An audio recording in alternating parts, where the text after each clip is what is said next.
1960 সাল থেকে নিয়ে এ যাবৎ এদেশের মাটিতে আহলে হাদিস আন্দোলনের তৎপরতা একেবারে নিচে যেতে যেতে মনে হচ্ছে যাই যাই নিভাই নিভাই, বাতিতে আর তেল নেই, এই নিভাই কি জ্বলে, এই নিভাই কি জ্বলে, এইভাবে থাকতে লাগলো।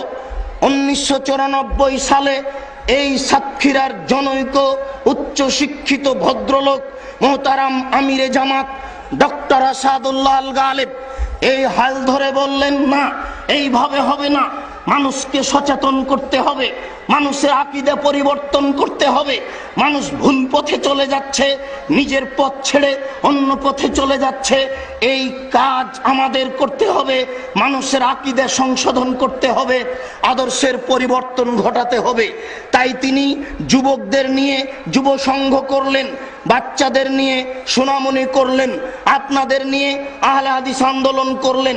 জাতির কাছে সব জায়গায় যাওয়া সম্ভব নয়, তাই তিনি আত্মাহারিক পত্রিকা বই আকারে বের করলেন যাতে করে সবার কাছে যায়, ফতোয়া যেন খুব ঠিক হয়, এই জন্য তিনি ফতোয়া বোর্ড তৈরি করলেন।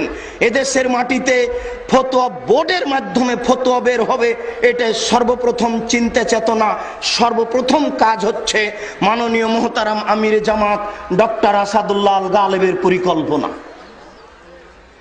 1994 সাল থেকে নিয়ে এদেশের মাটিতে একটা তৎপরতা চলতে থাকলো। ওই তৎপরতার বিনিময়ে আজকে আপনি মনে করছেন আমার আকীদার সংশোধন হয়েছে। ওই তৎপরতার বিনিময়ে আজকে এই মাঠে হাজার হাজার নারী পুরুষ দেখতে পাচ্ছেন। এই তৎপরতায় আপনি তাহরিক পত্রিকা পাচ্ছেন। এই তৎপরতায় আপনি আমাদেরকে প্রত্যেকটা দেশে প্রত্যেকটা জেলায় দেখতে পাচ্ছেন আকীদা আদর্শের পরিবর্তন ঘটানোর পরিকল্পনা। যা